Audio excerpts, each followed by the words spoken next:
no one brand has the best of everything. Nothing, nobody. So why would you not get a smattering of this and a smattering of that? I actually love seeing that.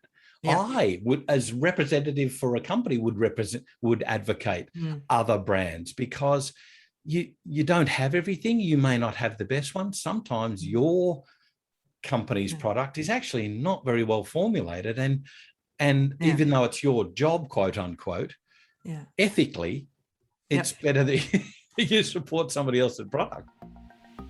Hello and welcome. Mentoring with Geraldine is a bite-sized practitioner podcast for naturopaths, nutritionists, herbalists, and practitioners.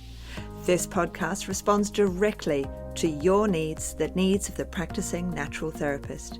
With interviews, herbal discussions, something business and something clinical each week, you'll get the variety you need and enjoy to stay motivated in practice. Hello, everyone, and welcome to Mentoring with Geraldine and the Bite Size Podcast. And I'm very excited to bring Andrew Whitfield Cook to my podcast. Andrew and I have known each other for a good few years now. If you're watching the film of this, you will see that he made a face then. But we have known each other a really long time now. We've been meeting at all of the symposiums and conferences over the years where he's been conducting podcasts and interviewing people.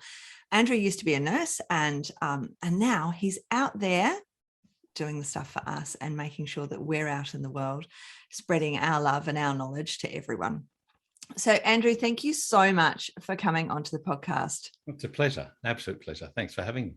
And now, when you and I were chatting on one of the many occasions we've been chatting, we came up on the subject of what people miss out on in college. And this is a bit of a thing for both of us. You know, for me, I have a specialist area of pediatrics. So, I mean, that's great in a way because I can create a course for people and they can study more pediatrics. But there's lots of other things that they don't get in college. And this was one of our chats the other day. So what are your biggest thoughts in this area? So I'm going back to my time. So give you a little bit of a backstory. I used to be anti vitamins. This is years ago. So I used to actually hassle a friend of mine's girlfriend whose mum, sorry about the 6 degrees of separation, whose mum was a naturopath. And I used to hassle her. And it was only many years later that I went, cap in hand to her. And I said, I am so sorry for being so arrogant. But when I got my first job in the natural medicine industry, not the profession, so I was a nurse and I joined a supplement company, and I didn't really believe in it. I wanted to use it as a stepping stone to get back into the pharmaceutical side of things. And I was using a few of their things, and I remember I got sick, and I was using a few things. I'd get better, and I'd get sick again. I'd get better, sick again. And I'd used up all my sick leave, and I went into the head scientific officer and I said, you've got to heal me or I've got to go. I can't believe in this stuff. What I was taking every day of these 3 supplements, he put me on every hour. So if I was taking 4 of a tablet every day, he would put me on 4 every hour of 3 times. So I had garlic flavored diarrhea. I shouldn't say flavored, should I? Garlic smelling diarrhea. My girlfriend at the time kicked me out of the bedroom into the spare bedroom. But the very next day, I had no flu. And this is not a man flu. This was a proper achy chills flu. And I had a tiny little bit of sinus underneath my right eye. And I went, this can't be true. And that's when I started investigating things. So the backstory. Then I left that company and I started consulting in pharmacy. And that's where I really honed my skills. But what I found was that my orthodox training had my mind was keyed to a diagnosis of disease. And you worked from the official approved therapies for that disease. Whereas in natural medicine, you had to make that quantum leap to say, it doesn't so much, yes, it's important, but it doesn't so much matter about the disease. What we're doing is supporting the body systems that are out of balance and nourishing them back into balance. So then you've got that thing about what didn't we learn? What I found was that people would walk in with a diagnosis and you had to then counter, if you like, with, well, how do I support that, whether it's immune dysregulation or energetic dysregulation or metabolic dysregulation, things like that. And what I found was I was beholden to finding out that relevant information by commercial companies. And there was a positive side to that in that it gave me confidence as a springboard. And I remember in the initial stages adhering pretty much to that, but then you start to really learn more. You learn from those people that have not got so much of a vested interest,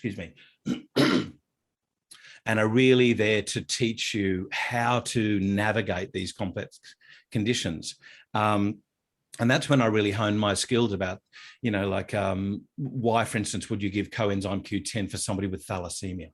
Yeah. Then you learn about this pathology and how you can support the pathology, nourish the pathology back into homeostasis. So then you open the book about what you don't learn in college. Oh, here's a huge book, because it will be a company that will tell you which is the best magnesium. And your assumption is that magnesium is the best full stop for every condition. Not so. Yeah, we all need Osiki's Nutrient Bible for that one, don't we? That is the only way to really know which one. You can go and look it up for yourself. Nice slim volume that is perfect. Mine is covered in notes. I did write in pencil. I will put out there for those people who have issues with writing in a book. I did write in pencil. It can be rubbed out. Not that I'm ever going to rub those notes out. but Henry's do you remember his physician's handbook? Yeah. And every year it would grow exponentially. It was just so because I'm so old, I have a number of copies of that depending on the year. But I found it really interesting reading his books and then going to my it's by La Roche now. Back in the olden days it was Boehringer, Mannheim, and it's the enzyme systems of the body. It's 2 massive wall posters, and is it 2? It's 1 massive wall poster, and now it's all online. You can't get the hard copy anymore. But you'd follow these enzyme systems when you'd read Henry's books. And just a little caveat, I don't think he was always right, because sometimes... No. I mean, no one can be always enzyme right. systems are one way, yeah. But things change all the time. By the time a book's published, it's already starting to be out of date because it's had to go, it's at least 5 years since it was written. Because you've got all the publishing, the editing, the changes, and it keeps going. It goes for review. Then it finally goes to publishers. Then it has to. So you're already looking at something that's out of date. But the difference is what we've got is a book that isn't saying, this is my product. Go and buy my product. What we've got is a book saying calcium, all the different forms. Which one's better? Why to use that one? And then from your lecturers, you've got, hydroxyapatite. Okay, I need that for my, arthritis patient because it's going to build rather than, the citrate for, and so on and so forth. Yeah. And when we go to the seminars, there tends to be, this is the one for everything. And people do leave going, oh, phew, I've solved that problem. I don't have to think about what's in it or, because they've just told me I've got the perfect supplement. And so in that respect, we are very similar to, the doctor's only giving out 40 tablets and that's it, and they're not doing anything else. Well, guys, let's look at what we're doing. And sometimes we're not giving out even that much. Yeah, very true. Sorry, I'm just thinking back to that. You're talking about calcium. I'm thinking about magnesium. Oh, yeah. and like we were all taught. Everybody was taught, and it was around about 95. 1995, where magnesium bisglycinate is the correct term, but diglycinate we all call it, came onto the Australian market. And I remember a seminar at a hospital in Brisbane, Auchenflower Hospital, Wesley Hospital, and so the assumption is that bisglycinate is always the best form, and it's a very fast magnesium. That's how I like to term it. But there are some times when you need a slow magnesium. There are some carriers, for instance, like magnesium orotate, which it's the orotate, the orotic acid, that actually has much of the benefit, partly as a magnesium fixing agent, but mainly because it enables heart muscle and other muscles, but importantly heart muscle, to maintain efficiency under a lower oxygenation. So, for instance, heart failure, heart surgery patients, those people that are under that cardiac assault, if you like. So, it's this whole thing about when do you want to use, quote unquote, the best magnesium or the best calcium for bones. Yeah. When you're up against testosterone, for instance, you're up against a pretty powerful hormone, and you want to counter it with a little bit of, hydroxyapatite or calcium carbonate, which is a great antacid first. Yeah. I used to segue onto calcium. I used to love that argument where doctors would always put people on calcium carbonate. Yeah. And I used to go, well, why don't we put them on Quickies? Oh, yeah. Oh, well, that's different. Really? Well, on my Quickies here, it says 600 milligrams of calcium carbonate. Yeah. So, of course, it's a bone building thing, right? Oh, no, it's an antacid. Well, hang on, your tablet of calcium carbonate is for bones, and my chewable thing with calcium carbonate is as an antacid. Ah, really? So it seems to me that naturopaths learn a lot more about actually how these minerals work than doctors. Oh, yeah. I mean, they totally do. And then once they've learned them, it's figuring out who to get them from. So I mean, and different lecturers, of course, use different products. So there's some companies that I will use in favor of other companies. There are some companies that I will use like their tech sheets or their information forms over their products because I'm not that keen on their products. So, I'm not keen on their education. I will always go to this person's seminar, whereas I won't necessarily go to that person's seminar unless I need a bit of networking or something. They'll think, I go to that one, or I like that one. It's at a good hotel, be good dinner there. I'll pop on. But the way we learn in college is from the textbook. It has to be prescribed. It has to cover a certain number of hours. There have to be people there to check on you. So everything has to be limited. And when we come out into the world, there's a lot we haven't learned, and we have to fill those gaps ourselves. And there isn't really a lot of postgraduate education, pure postgraduate education for us. And the pure postgraduate education isn't about being out in the world with clients. It is about doing your master's or doing your PhD. It's about learning more herbs or more nutrients or how to put them together. It's not how to treat the client. So, they come out into the world and they've had, a year in clinic, but they always had two other people with them. And they always had a lecturer to help them. And then the door opens and they're waved goodbye and they have to figure it out. And so having these books, like they've been lugging that bag of books around, they've got their little trolley bag, and yet somehow they come out into the real world and they forget about those books.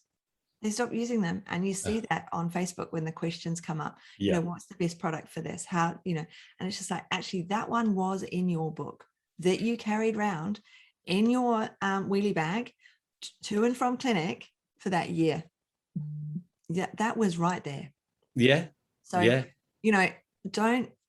don't forget that stuff. And the ones who've got the better file of things, they've got the file sitting on the desk. They somehow forget about the file they had sitting on their desk. But I guess we're going to talk again about how to get yourself set up after college. But this sort of segues into that. Forgive me for using that segue term again, but this is one thing that I adhere to what Lise Altschuler says. She says, I'm rather promiscuous with certain products like curcumin, because she'll use one curcumin for one condition or even one type of cancer, because there's evidence on that curcumin with that cancer. And then for another type of cancer, she'll use a different curcumin, a different brand's curcumin.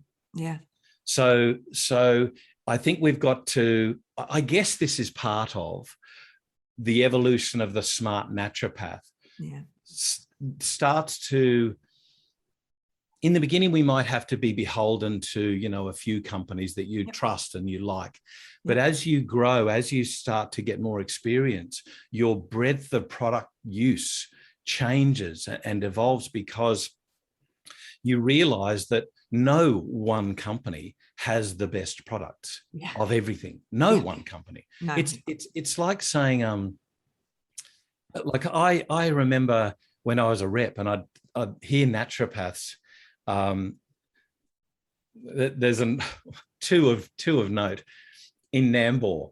I went into one clinic and this male naturopath said, I don't like that brand, quote unquote, but I don't like that brand because I've tested them with kinesiology and they're all dead. And so I prefer this other brand. I kid you not. I walked out of that clinic, down the road about 150 meters and across the road. And there was this really vivacious young lady. And I'll always remember, it was like a chapel, converted chapel. And I walk in there. Oh, I love that brand because I've tested them with kinesiology and I love them. And so I think the lesson, if you like, is that don't be afraid to branch out and to learn and to go to as many different companies' educational events, in quotation marks, and learn about their products and how they propose their use. And then you figure it out which one works with your patients, because in the end of the day, that's your responsibility, is to get your patient well. And the other trick that I've learned with those is they always give a discount, obviously, for the seminar. Do not do it at the time. You've got 24, 48 hours. Take your piece of paper away with you with a discount on it. Go back to your clinic and have a proper look. I have bought things at multiple seminars and I thought, actually, that would be really good to have in clinic. And then ultimately they've got to their use by date and I've thrown them away. So that 5% off really wasn't worth the 5% off from the seminar.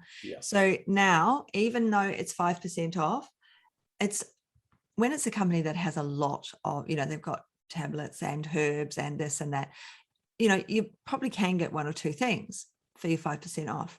But when it's a supplement company, you have to really think, do I have those clients walking through my door? I've just been to a talk on PCOS. I actually, personally, and all of my listeners will know that I'm so over PCOS that I can't see another PCOS client.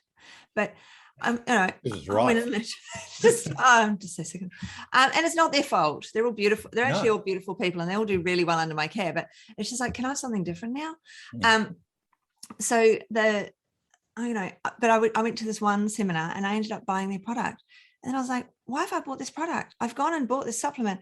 I've got the herbs. I've been using the herbs as a liquid herb for all of these people for all of these years, but I've become convinced to buy this product. Stop. Don't buy it at the time. You've got a couple of days. And the rep will contact you wanting your sale. And you can really decide. You can come back and look at it and go, well, actually, I don't need that one. Or I would like a couple of those, but I don't need 5 or whatever it is to reach the discount. But another naturopath might want a couple and another naturopath might want one. So maybe we put the order in together. So this is where connectivity is so important, isn't it? So important. Which has been so much harder during COVID because you can't physically travel to somebody's place. We've been so lucky up here in Queensland, but my heart bled for those people in Victoria, especially, but also New South Wales.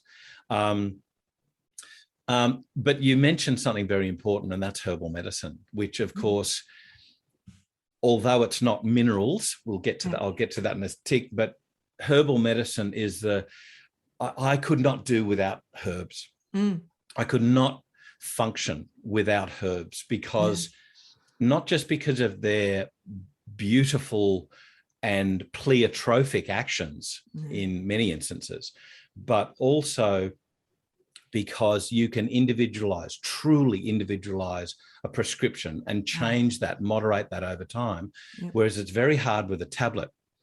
So on to my next thing is that, wouldn't it be great if somebody provided in Australia just bulk magnesium bisglycinate?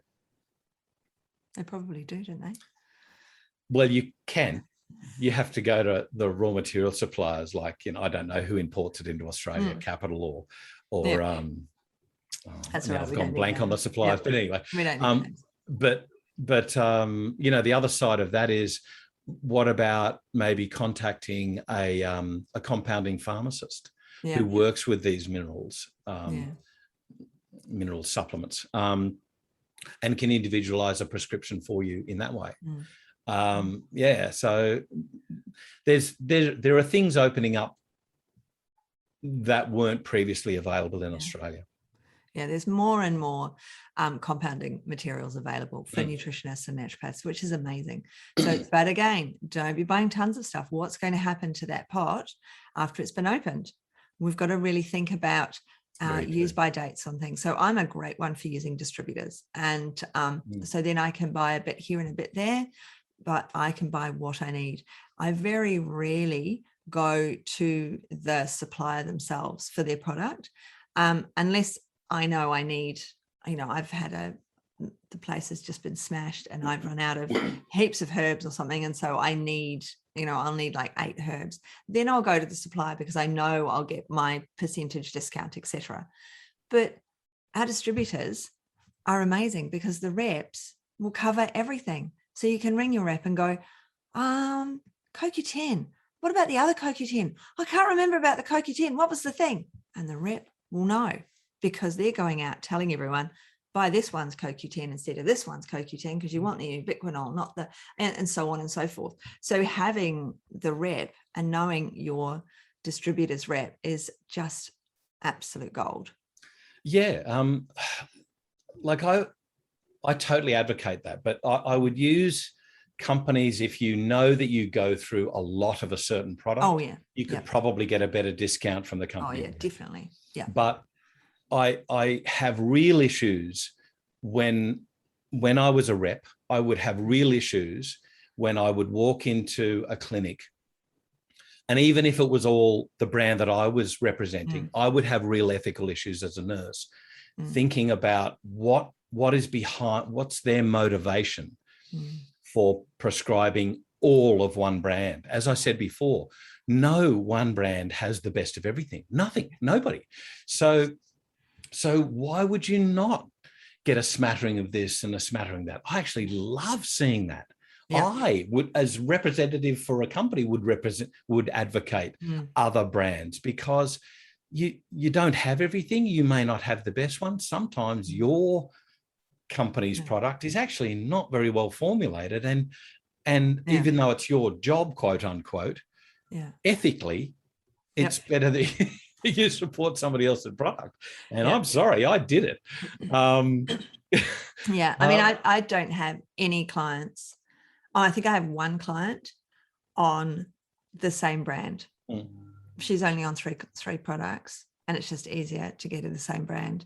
And then no, she's not actually. I gave her a fourth. I gave her a zinc the other day, and that was a different brand. So I have no clients who are on the same product, like the same brand for the products that they need for who they are and what's going on. And just before we started, many of you will have seen on Strictly Education and Sport, when I'm talking on there, my mud drink that I have every day. So my mud drink is here, and there is only 2 products in here that are from the same company.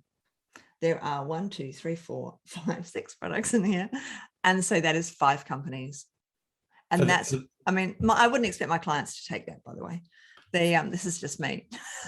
For those people listening who can't view that, it looks like a blood red drink, about a litre, nigh on a litre. So I'm waiting for fangs to starting to appear on Geraldine's mouth. Yeah, they will. The fangs happen later. I'll do that in private. Like, don't tell them. Don't tell them. You're ruining everything, Andrew. It's meant to be kept a secret. But that's the beetroot extract, correct? Yes. Yeah. So I get, what's the message? Learn from everybody's education. Every company's got something to give.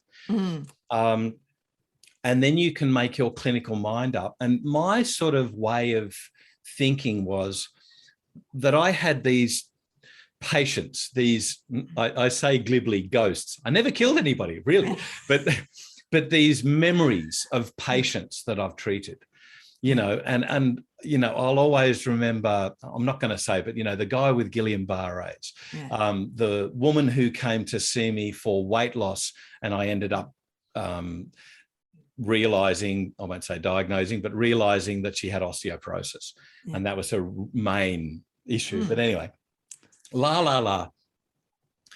and you have all these memories of patients floating around in your memory, forgive the tautology. And when a new product comes along, you basically have three choices to make. Number one, look, thanks, you had a crack, but it's not even worth my time. Goodbye. Number two, look, I might use that in some patients, possibly in this one, but not in that one. So it's got a maybe, and I might have maybe a stock holding of one or two. And then the third one is, holy cow, this is revolutionary, this product. It is knocking out whatever I used to use previously. This one is so good, it's so much better that I'm going to get this one. And I'm going to swap my prescribing habits for this one. So there you have three main issues. But you've got to be really critical of new products that come along. And you've got to ask the questions, is it that much bang for buck, or is it just a really expensive product? How is it going to affect my patients in a positive way? Is it going to dramatically improve their outcomes even over what I was using existing? There's apparently 20 questions that you need to ask.